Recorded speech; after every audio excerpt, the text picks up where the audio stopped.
I was born on a warm summer morning in Georgia.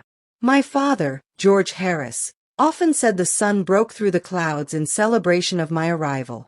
I was his first daughter, his baby girl, as he called me, and from the very beginning, he treated me with a kind of tenderness that was unmatched. My mother, Deborah, was just as loving, but it was no secret to anyone in the family that my father carried me in his heart in a special way. I grew up in a house full of noise and laughter.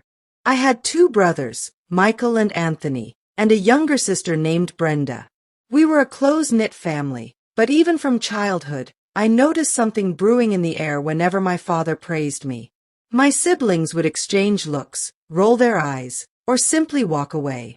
At first, I brushed it off as nothing. I believed we were all equally loved.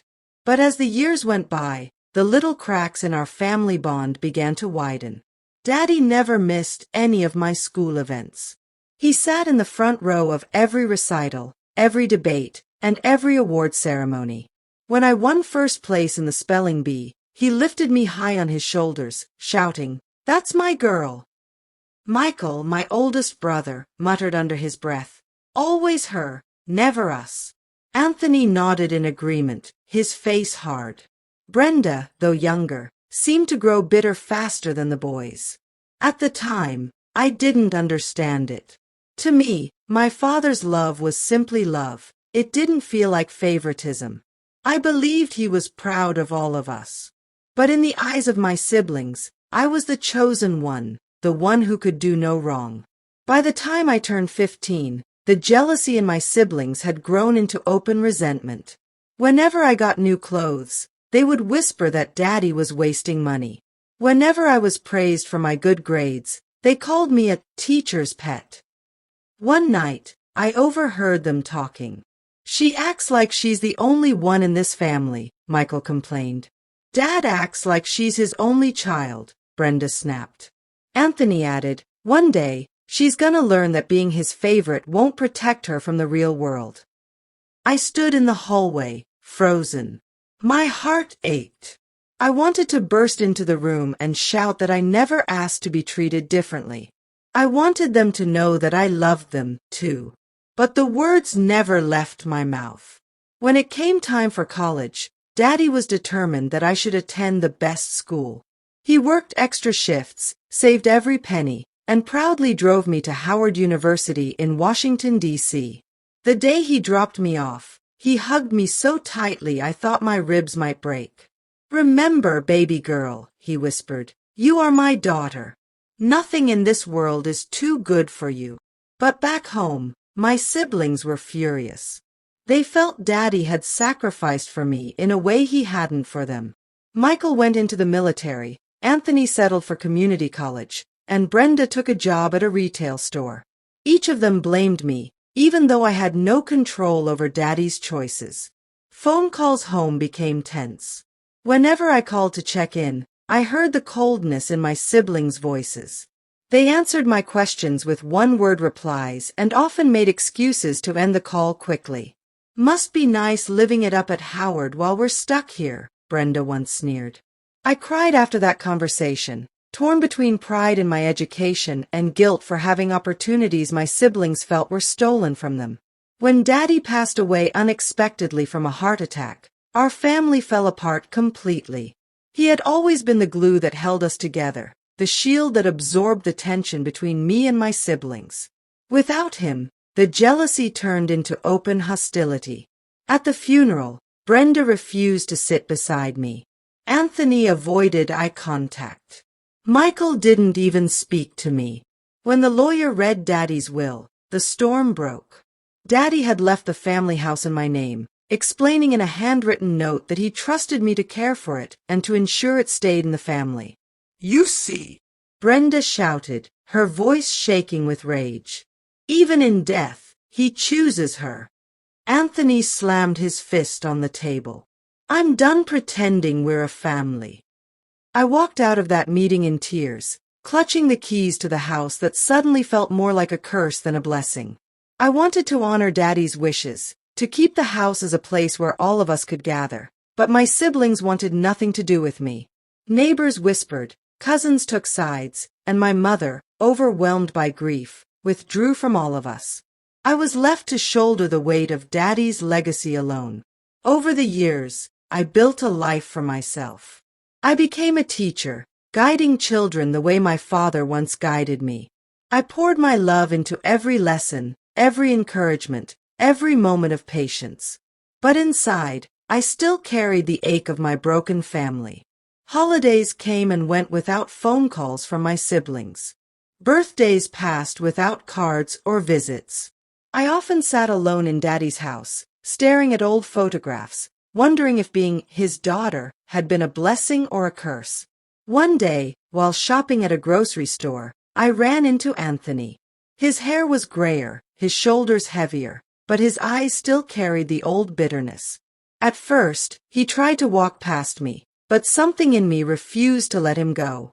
"Anthony," I said softly. He stopped. "We're family," I continued. "Can we at least talk?"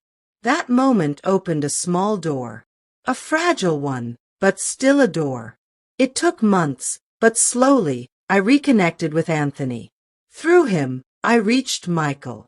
Eventually, even Brenda softened.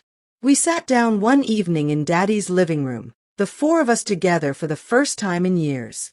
Tears flowed freely as they finally voiced the pain they had carried. They felt unseen, unloved, overshadowed by my father's devotion to me. I listened, my heart breaking all over again. When it was my turn, I told them the truth, that I never wanted to be the favorite. I just wanted us to be family. In the end, I came to understand that being my father's daughter wasn't just about being his favorite. It was about carrying his spirit, his kindness, his strength, his love for family. I could not erase the past, but I could live in a way that honored both him and the siblings who had once despised me. And so, I kept the house not as a monument to favoritism, but as a place where healing could begin, where the Harris family could gather, argue, laugh, and grow together again. Because no matter what, I was still my father's daughter. But I was also my brother's sister, and my sister's keeper. The family house was more than just brick and wood. It held Daddy's laughter, Mum's Sunday dinners, and the echoes of our childhood arguments. Every corner had a memory. When I invited my siblings to return, they hesitated. Brenda scoffed at first. Why should I step foot in a house that reminds me of being second best? But eventually, curiosity won. When she walked into the living room, her eyes softened. She touched the old couch where Daddy used to fall asleep watching the news, and for a moment, her bitterness cracked. Mum, still grieving, had built a wall of silence around herself. She lived in the smaller apartment Daddy had bought years ago. I went to visit her, carrying food and flowers. "Mum," I said gently, "the kids are trying to come together. Will you come home too?" Her eyes filled with tears. "Your daddy always wanted peace. But it's hard, baby. It's hard to face the past." I knew then that healing my family meant healing Mum too. Michael, once the most distant, came back first. He walked through the door in his military jacket, his face hardened by years of discipline. He didn't hug me. Instead, he nodded. "Dad always said you'd keep this place standing," he muttered. That night, we sat in the kitchen drinking coffee. He admitted that part of his anger had come from never feeling like the man of the house. He thought Daddy's love for me had stripped him of that role. For the first time, I understood his pain. I decided to host a family dinner in Daddy's house. Mum came. Michael came. Even Brenda and Anthony walked in, though they sat with stiff shoulders. I cooked everything Daddy loved: fried chicken, collard greens, cornbread, sweet potato pie. As the food filled the table, the air grew lighter. Halfway through the meal, Anthony cracked a joke about Daddy's snoring, and for the first time in years, we laughed together. But laughter didn't erase years of pain. After dinner, Brenda snapped again. "You don't get it," she said, glaring at me. "You had his love. All of it. We had leftovers. Her words cut deep. Michael tried to calm her down, but she stormed out. Mum shook her head sadly. Healing wasn't going to be a straight path. It would be full of stops and starts. One evening, Brenda confessed her biggest wound. I wanted to go to nursing school, she whispered. But Daddy told me we didn't have enough money. Then suddenly, he found money to send you to Howard. I felt like the ground opened beneath me. I never knew. My tears flowed as I held her hands. I didn't know, Brenda. I'm so sorry. That confession began to chip away at her resentment. Anthony, too, revealed his struggles. He dropped out of community college, working odd jobs to help Mum. He admitted he resented me for leaving while he stayed behind. Every time I saw you succeed, it felt like I failed harder, he said. I reached across the table and squeezed his hand. You didn't fail, Anthony. You carried us when we didn't even realize it. He looked at me, his eyes softening for the first time. One quiet night, Mum finally spoke her truth. Your daddy loved you all, she said. But yes, he saw something special in you, baby girl. He pushed you because he thought you could break barriers. But maybe he didn't see how that broke the others. Her words were both a balm and a blade. It explained everything, but it also deepened the weight I carried. While cleaning out Daddy's old desk, I found a letter in his handwriting. It was addressed to all of us. In it, he wrote, "If I gave more to one, it was not to take from the others. My hope was that one would rise high enough to lift the rest. Don't let jealousy steal what love built." I read the letter aloud to my siblings. Silence filled the room, broken only by Brenda's sobs. Forgiveness didn't come in a rush. It came in small acts. Michael helped me repair the fence around the house. Brenda cooked Sunday dinner and invited me to her apartment. Anthony began calling me just to talk, not argue. Each moment was a brick, slowly rebuilding the house of our family. I suggested we host a Harris family reunion at the house. Cousins, aunts, uncles, everyone came. For the first time, my siblings stood beside me, not against me. When people asked about Daddy's legacy, I didn't stand alone. Michael spoke of his discipline, Anthony of his work ethic, Brenda of his laughter, and I of his dreams. We were finally telling the story together. We decided that every year, on the anniversary of Daddy's passing, we would gather in the house. Not to mourn, but to celebrate. We cooked his favorite meals, shared his favorite jokes, and told stories about his wisdom. It wasn't about me anymore. It was about us. One evening, as I watched my siblings playing cards in the living room, I noticed Mum smiling from her chair. "I thought I'd lost all my children," she whispered. "But look at you now. You brought them back." I kissed her cheek, my heart swelling with both pride and humility. I finally understood what it meant to be my father's daughter. It wasn't about favoritism or special treatment. It was about carrying his strength, his vision, and his love. Yes, I was his daughter. But more importantly, I was Michael's sister, Anthony's sister, and Brenda's sister.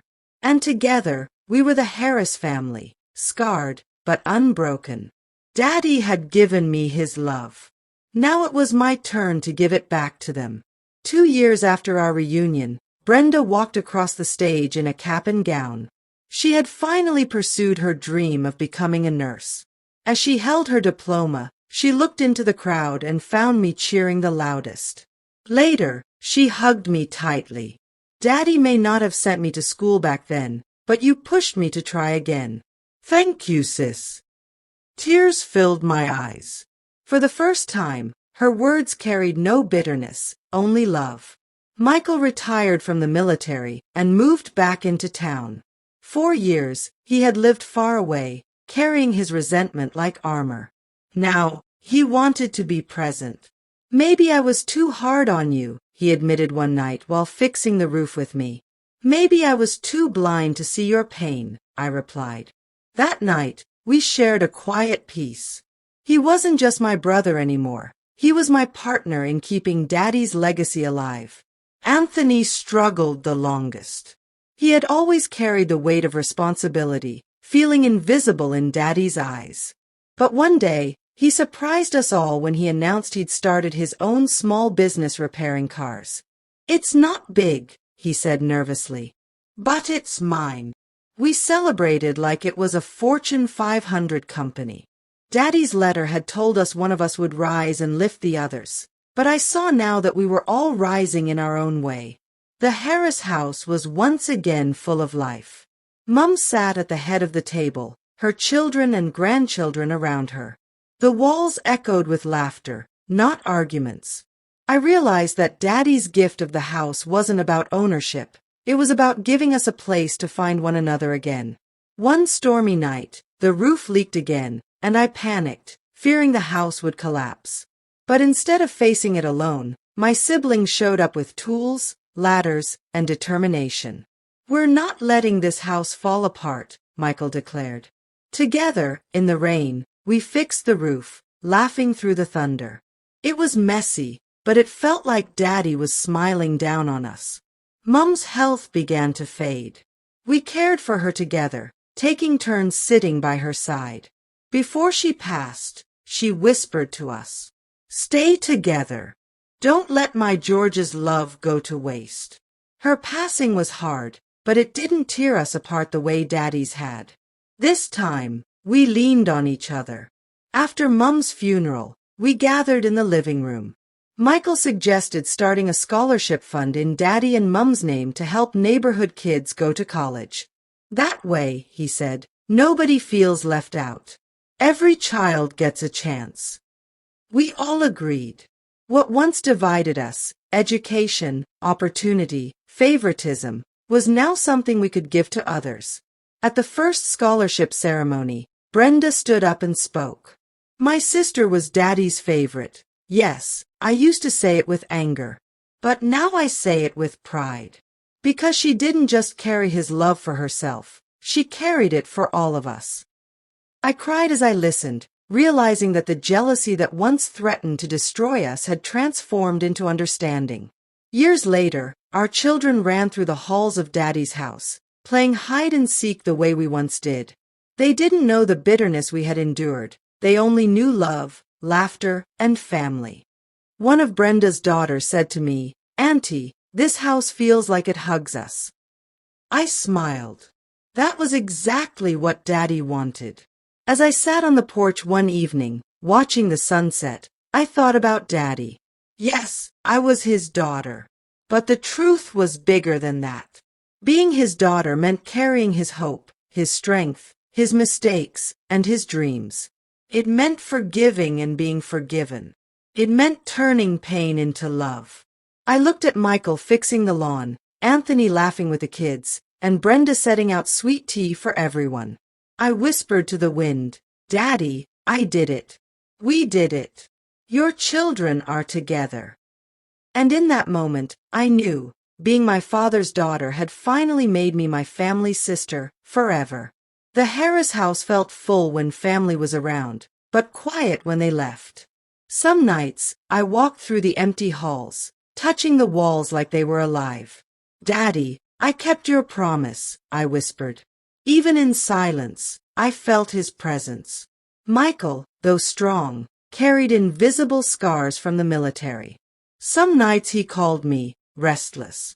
"I hear voices, sis," he admitted one night. "I see things I don't want to see again." I sat with him in the living room, letting him cry. For years, he thought being strong meant never showing pain. But now, he trusted me to carry some of his burden. Anthony surprised us by announcing his engagement. He had met a woman named Sheila, who loved his hard-working spirit. At the wedding, I watched him dance with joy I hadn't seen in years. "Daddy would have been proud of you," I whispered as I hugged him. Anthony smiled. "Thanks, sis. This time, I believe you." Brenda began counseling young women in the community who had faced rejection and low self-esteem. She told them her story, not with bitterness, but with pride. I used to think my sister took everything, she told the group. Now I see she gave me more than I realized. She gave me hope. Hearing her say those words healed something inside me I didn't even know was still broken. With everyone's help, we finally restored the Harris house completely. Fresh paint, fixed roof, polished floors. It shone brighter than ever. We placed a plaque in the living room. The Harris Legacy House, where love lives on. That day, I knew the house would never again be a source of division. It was now a foundation for generations. Life wasn't only filled with joy. We lost Aunt Clara, one of Daddy's sisters. At her funeral, we cousins gathered again.